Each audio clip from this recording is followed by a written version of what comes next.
हरीश रावत जी, मैं आपसे जानना चाहता हूं, आप पंजाब के इंचार्ज हैं सर, कैप्टन साहब के रहते हुए ऐसा क्यों हो गया सब कुछ? ये क्या साजिश है? ऐसा लग रहा है साजिश है, क्योंकि पुलिस वाले तस्वीरों में खड़े हुए हैं, पुलिस वाले की तस्वीरें भी दिखा दीजिए।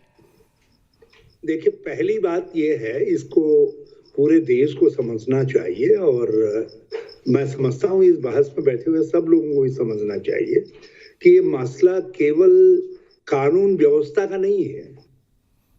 ये मसला एक बहुत बड़ा इशू है और पंजाब जैसे स्टेट के अंदर आप हर मुद्दे का समाधान कानून व्यवस्था के तरीके से नहीं निकाल सकते, एक पुलिसमैन के तरीके से नहीं निकाल सकते। आपको लोगों को परसुएट करना पड़ता है और इसीलिए लगातार हमारे मुख्यमंत्री अपील कर रहे हैं लोगों से और हमारे लोगों के पास जा रहे हैं कि कह रहे हैं भाई ऐसा नहीं होना चाहिए। स्थानीय आधार पर जगह जगह जो है हमारी कमेटियां लोगों को सेंसिटाइज उनको समझा रही हैं कि आप ऐसा करेंगे तो इससे आपके बच्चों की पढ़ाई का नुकसान हो रहा है, दूसरी चीजें हो रही हैं। लेकिन मुश्किल ये है कि मैं ये कॉर्पोरेट राइवलरी आदि के प्रश्न पर नहीं जाना चाहता। मैं दो बातें आपसे जानना चाहता हूँ कि इस मामले को इतना एस्केलेट क्यों होने दिया जा रहा है, जब किसानों को ये बिल मंजूर है ही नहीं।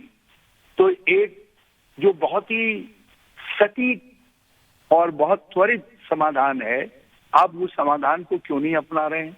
नहीं, मैं आपकी बात से एग्री करता हूं सर। हम उस पॉइंट पर जाएंगे, लेकिन मुझे पहले ये तो समझाइए, अगर कोई अपराध कर रहा है तो क्या सरकार या कानून व्यवस्था या प्रशासन उसको समझाने जाएगा या उसके खिलाफ एफआईआर करके जेल में डालेगा? बिल्कुल दोनों चीजें की जाएंगी, मगर पहली कोशिश ये होनी चाहिए कि चीजें बिगड़े नहीं।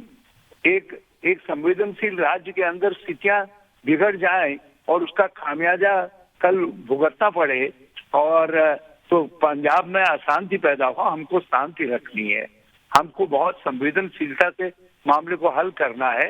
किसान एक तरफ अपनी जान हथेली में लेकर के कोरोना काल के अंदर इस कड़कड़ाती ठंड में मरने के लिए तैयार बैठ करके दिल्ली के दरवाजे पर खड़ा है। तो हम यहाँ यदि किसान के नाम पर कुछ लोगों ने इस तरीके की बातें की हैं, हम उनके खिलाफ कानूनी कार्रवाई करने में अभी तक माकूल कानूनी कार्रवाई तो दिखाई नहीं देती।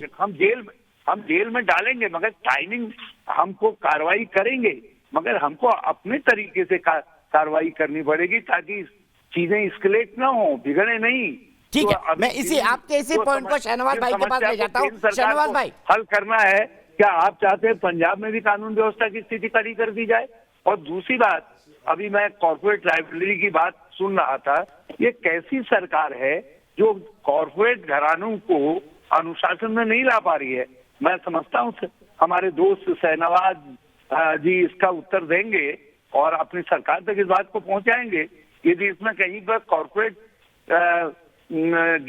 जायंट्स की जो है टेलीकॉम सेक्टर के वो इसके पीछे है, तो उनको यदि ये सरकार उनको अनुशासित नहीं कर सकती है, तो फिर ये इस मास मूवमेंट को कैसे अनुशासित कर पाए?